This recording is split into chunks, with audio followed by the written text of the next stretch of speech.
I think everyone knows me, but my name is Marcela Ornelas. I am the Marketing and Communications Manager here at the Chamber.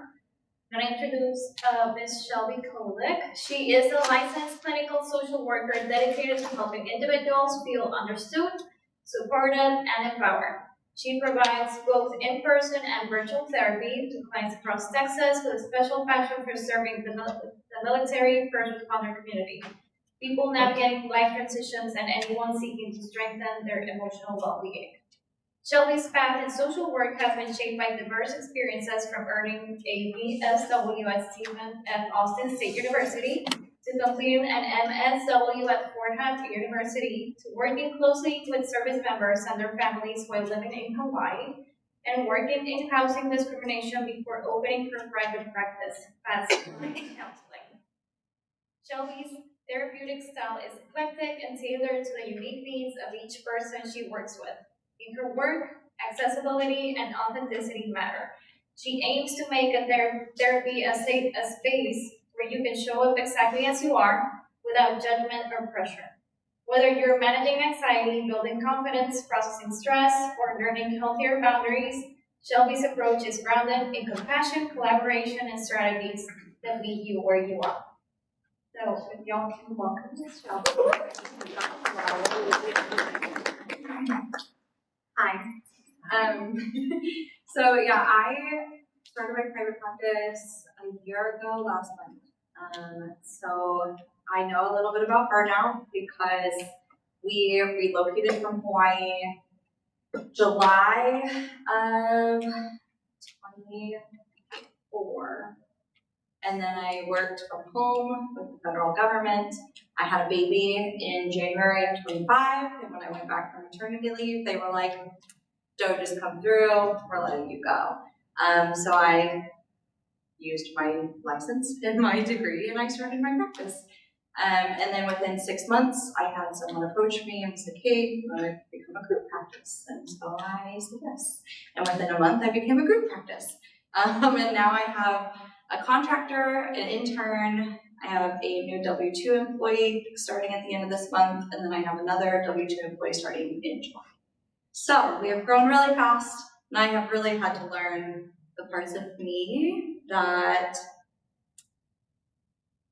helped me grow, but also sometimes didn't help very much.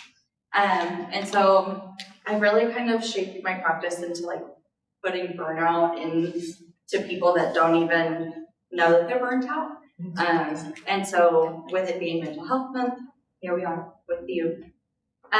So today we're going to talk about like the parts within you. And when I talk about parts, everybody has little voices in your head, right? We've all seen Inside Out.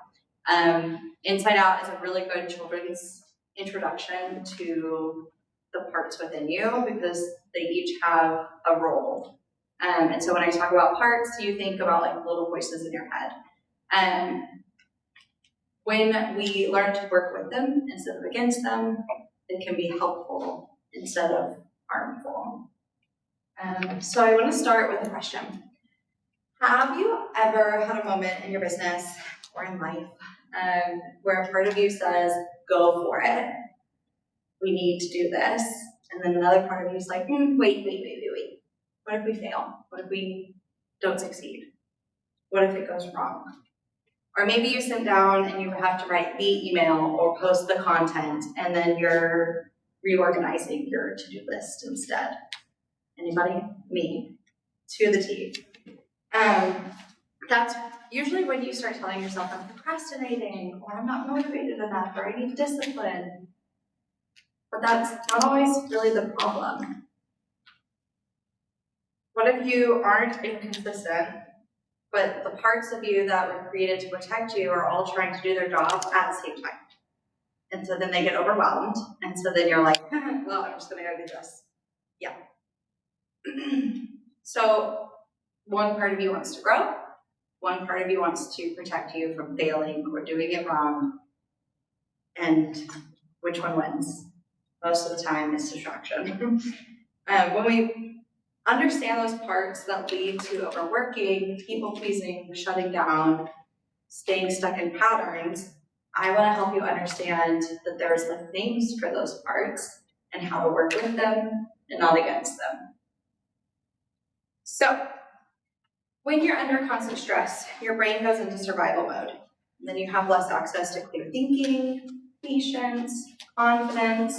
You're showing up, you're still working, you're still producing, everything's going really well in your business, but then you go home, you can't talk to anybody, you can't cook, you're just rotting because you're burnt out. But a lot of people don't see it that way. They see it as like, oh, I'm doing a great job, my business is succeeding. Yeah, I'm tired, but that's the norm. But you're not taking care of yourself, so how does your business survive without you?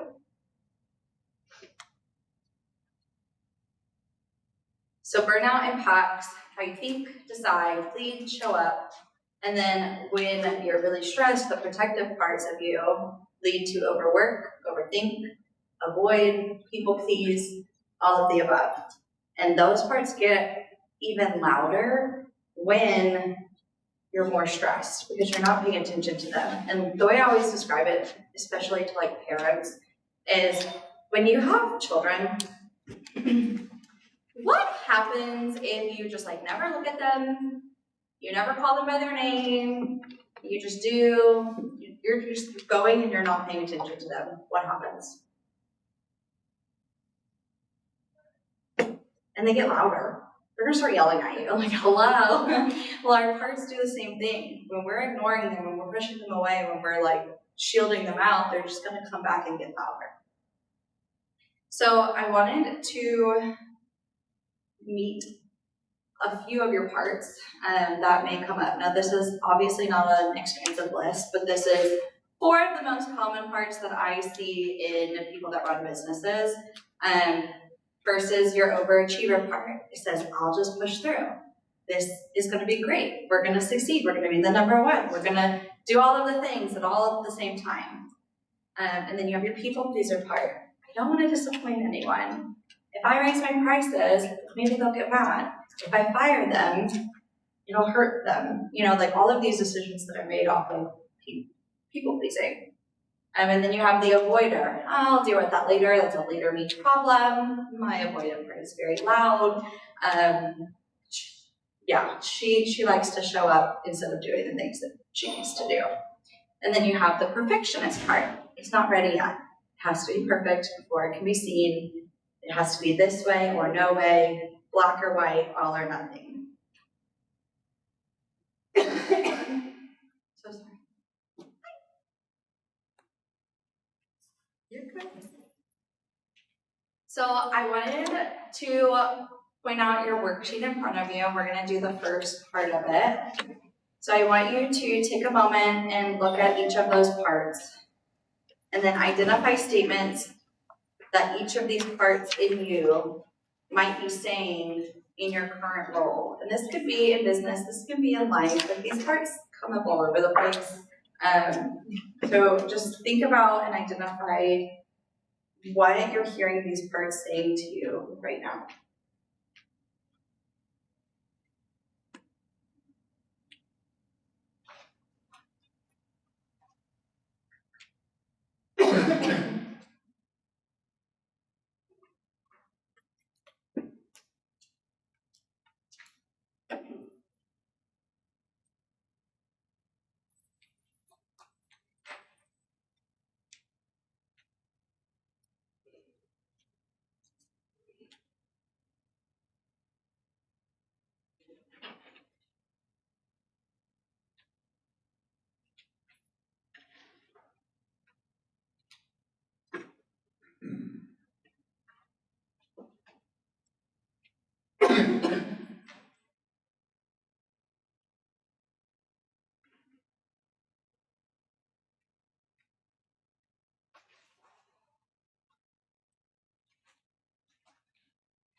And then you can answer the next question of, what are some ways that you can see these parts contributing to your feelings of burnout? Or how they can if they haven't yet.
So why do these parts and recognizing them, talking to them, comforting them matter in business? Burnout can have you delaying decisions, overcommitting, avoiding hard conversations. It can affect how you run your business. It can affect the pricing of your business, hiring, firing, all of that. So the ultimate goal of parts work isn't to get rid of them. You need them. Imagine your life without the little voices in your head. Like, we would always be boring. But the point is that you have to lead them and not let them lead you. So a vision that I like to give people when we talk about our parts is, who's at your boardroom table? So in your brain, you are at the top of a really tall building and you are the CEO of your company. The goal is to have all of your parts sitting at your round table, not like that SpongeBob episode where they're running around and the brain is on fire. So if you flip over to the back, your boardroom table is on your piece of paper.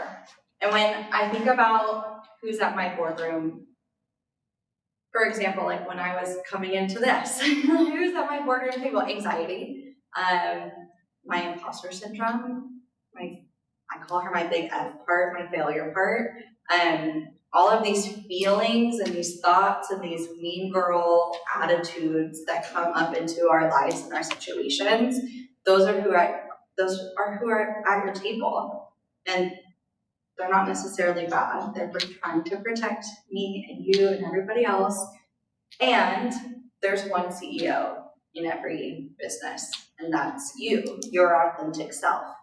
So when you think of a situation in your business, or in life, and something pops up, you want to look at your table and you're saying, who's here right now? Who's sitting around me? And can I allow them to talk to me and me talk to them instead of them talking through me?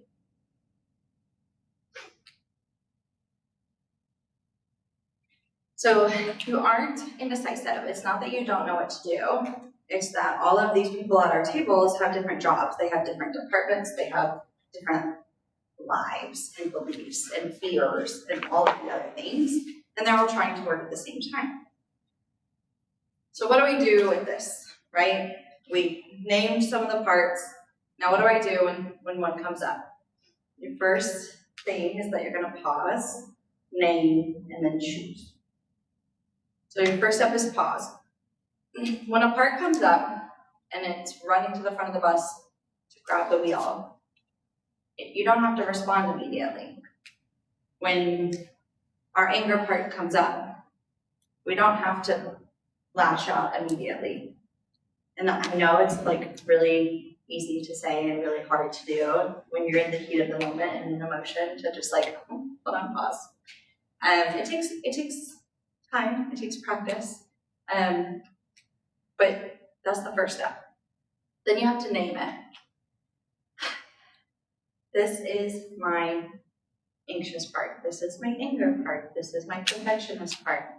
Why can't I write this email? What's coming up for me? What part is this? And then you're going to choose. What kind of leader do I want to be right now? What kind of person do I want to be right now? What kind of business owner do I want to be right now? Do I want to act on fear, or do I want to act on value? And that value is what we talked about, like what matters to me. And that fear is that part that's like, wait, don't do that. You're going to make somebody mad. It's not ready. You have to choose.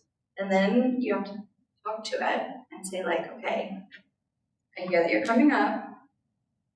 I'm going to act on, and you get the choice. So I wanted to kind of walk you through an exercise, and I know that you're going to have parts come up that's like, oh, I'm going to look so silly. It's fine. It's fine. So we're going to put our feet on the ground. I want you to close your eyes and take a deep breath. And I want you to notice any tension that's coming up and kind of wiggle it out. What part of you has been the loudest lately?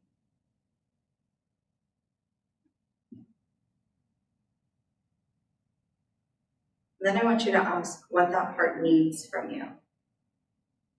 What is that part communicating to you? What is it afraid of?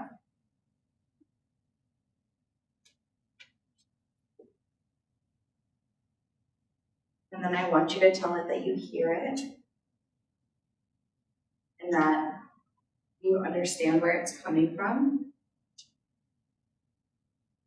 but that you're going to go with what you value, even when you're scared or nervous.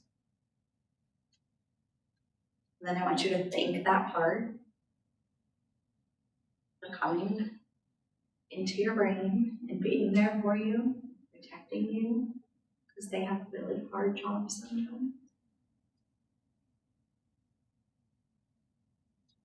You give it a hug if it needs a hug.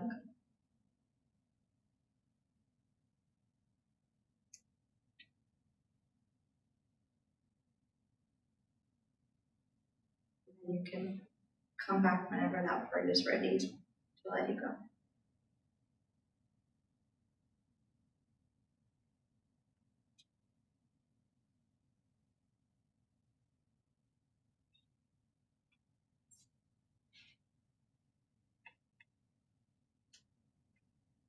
So the moral of the story is that the goal isn't to eliminate stress or silence those parts of you. It's to lead yourself through them. You don't need to be somebody else in order to succeed. You need to work with the parts that you already have and who you already are. So if nothing else today, you know 4 of your parts and how they work within you. You can understand that sometimes we just have to pause and reflect. Some parts literally just need to be named in order to be tamed. Some feelings just need to be named in order to be felt and heard and understood. And so if you're driving in your car and this person in front of you really cuts you off and it just makes you so angry, validate that part and then let it go. We don't need any more road rage incidents. But I encourage you all to just start noticing different parts that come up for you, whether it's one of these 4 or a different one. And then if any of this connected with you or you want to know more, there's my information. Our office is in Conroe. So yeah, that's it.